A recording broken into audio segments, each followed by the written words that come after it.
이번 영상에서는 학생들이 성적 부진에 대처하는 유형에 대해 살펴봅니다. 우선 회피하고 도피하는 유형이 있습니다. 이를 무대에 비유한다면 무대에서 퇴장하는 유형이며, 머리로는 공부해야 한다는 것을 알고는 있지만 공부할 에너지가 없고 몸이 아프거나 기운이 없어서 공부하지 못하는 유형입니다. 그냥 공부해야 한다는 생각 자체를 하지 않으며 겉으로는 낙천적으로 보이기도 합니다. 그러나 이는 현실을 무시하고 도피하는 것입니다. 두 번째는 성적 부진을 걱정하고는 있으나 실제로는 노력이 불가능한 유형입니다. 이는 고민도 하고 걱정도 하고 책상 앞에 앉아있는 시간은 많지만 효율성이 전혀 없는 경우입니다. 불필요한 고민과 걱정으로 에너지를 소모하며 온갖 잡념과 불안을 가지고 책상에 앉아있기만 합니다. 이들은 두통이나 소화장애, 관절통, 갑상선 등의 건강 문제로 공부에 집중할 수 없다고 호소하기도 합니다. 그러나 이는 경쟁과 목표 달성이 어렵다는 절망감에 우울감이나 몸에 이상이 생기는 것일 수 있습니다. 세 번째 유형은 공부할 에너지를 엉뚱한 곳으로 발산하는 것입니다. 공부를 잘하려면 일정한 에너지가 필요하고 다른 곳으로 에너지가 새어가지 않도록 집중력이 필요합니다. 대표적인 예로는 컴퓨터 게임이나 판타지 소설, 스마트폰 몰입 등이 있습니다. 또한 취미생활에 광적으로 몰입하고 마니아 경지에까지 도달하는 경우입니다. 이런 유형의 경우 자신이 좋아하는 일에만 집중하고 싫어하는 것은 죽어도 하지 못하는 경우가 많습니다. 네 번째는 계속 자기 합리화를 하는 유형입니다. 이들은 자신이 해야 하는 공부를 위한 노력은 하지 않고 문화나 철학 등으로 자기 합리화를 합니다. 자신도 학교를 중퇴하고 성공한 연예인이나 사업가가 될 수 있다고 믿거나 교육제도 전체를 문제가 많다고 하면서 이런 환경 때문에 공부를 할 수도 없고 의미도 없다고 합니다. 또한 인생은 공부가 전부가 아니며 공부를 열심히 한다고 꼭 성공하는 것도 아니라는 등의 일부 논리를 전체적인 것으로 주장하기도 합니다. 다섯 번째 유형은 공부 에너지를 크고 작은 말썽을 부리는 것으로 분출하는 것입니다.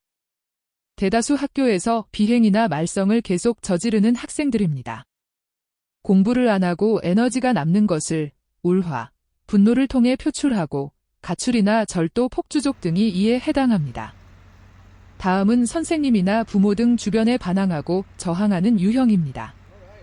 이 학생들의 경우는 선생님과 부모, 학교 규칙 등에 계속 저항하고 반항하고 비판하면서 에너지를 해소합니다. 엄연히 사회적 규칙이나 질서가 있는데도 자신만의 논리나 궤변으로 그 규칙을 비판하고 외면하면서 불필요한 곳에 에너지를 사용합니다.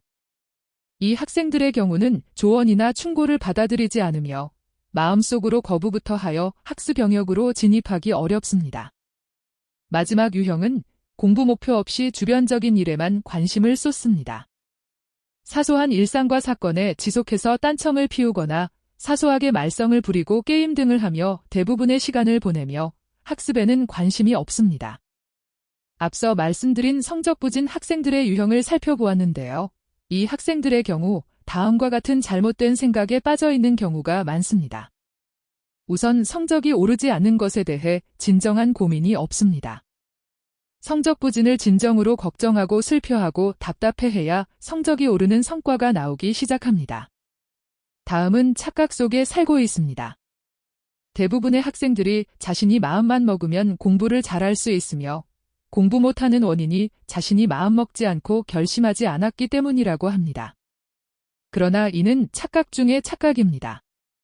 공부하는 습관은 장기간에 걸쳐 형성되는 것으로 착실하게 기본기를 쌓고 매 순간 공부에 몰입하는 시간을 보내야 합니다. 다음은 자신을 믿지 않는 것입니다. 공부를 하는 데에는 자기 절제, 자기 관리, 자기 평가 등 자신과의 수없는 싸움과 투쟁에 직면해야 합니다. 이때는 유아적이고 근거 없는 믿음이 아닌 자신에 대한 진정한 믿음이 있어야 합니다. 나의 정당한 노력이 반드시 보상을 받을 것이라는 믿음, 나의 노력으로부터 좋은 결실이 성취될 것이라는 사실을 강력하게 믿는 것이 필요합니다. 다음은 배움에 대한 순종의 자세가 없습니다. 배움은 자신의 고집을 버리고 순종하여 진정한 나의 주관을 세워나가는 과정입니다. 이 과정을 통해서 진정한 발전과 향상이 발생합니다. 고집이 세고 자기 중심적인 학생일수록 성적이 좋지 않습니다. 또한 목표가 없고 성과가 없는 공부를 하기도 합니다. 온종일 책을 펴들고 있는데도 성적 향상이 만족스럽지 않다면 헛공부하는 것입니다. 이는 공부하는 목표, 자신의 수준, 중요하고 중요하지 않은 것에 대한 개념 등을 알지 못하고 평면적인 공부만 한 경우이며 성적이 오르지 않습니다. 정신이 깨어야 효율적이고 집중력 있게 공부할 수 있습니다. 마지막으로 공부가 잘 되지 않을 때 이러한 슬럼프가 일시적인 증상인지 아니면 장애가 발생한 것인지 따져보아야 합니다. 지속적인 슬럼프라면 학습 방식, 스트레스 처리 능력 부족, 자신의 성격 구조나 환경에서 오는 스트레스 해소 불가능, 새로운 스트레스의 출현, 학년이 올라가면서 공부의 난이도, 강도, 이성 친구의 출현, 주변 사람들과의 마찰 등 사소한 듯 보이지만 중대한 불편한 감정들이 있는지 살펴야 합니다. 이러한 불편한 감정들이 공부를 완전히 망칠 수 있습니다. 다음 영상에서는 성적 부진 자녀를 두고 있는 부모가 보이는 유형 3가지에 대해 살펴봅니다.